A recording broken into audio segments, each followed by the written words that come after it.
குற்றால season களைகட்டி இருக்கும் நிலையில் இந்த ஆண்டுக்கான சாரல் திருவிழா மற்றும் மலர் கண்காட்சி கோலாகலமாக தொடங்கி வருகிறது. நேற்று தொடங்கி 8 நாட்கள் நடைபெறும் குற்றால சாரல் திருவிழா தொடர்பாக செய்தியாளர் சம்பத் முருகன் வழங்கும் கூடுதல் தகவல்களை இப்போது பார்க்கலாம்.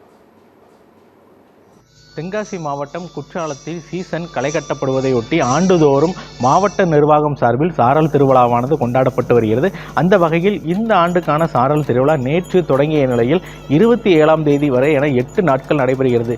8 நாட்கள் நடைபெறும் சாரல் திருவிழாவானது பல்வேறு கலை நிகழ்ச்சிகளுடன் கொண்டாடப்படுகிறது. அந்த வகையில் தென்காசி மாவட்டம் குற்றாலத்தை அமைந்துள்ள கலைவாணர் அரங்கத்தில் தினம்தோறும் கலை நிகழ்ச்சிகளுடன் பல்சுவை போட்டிகளுடன் இந்த சாரல் திருவிழா நடைபெற்று வருகிறது.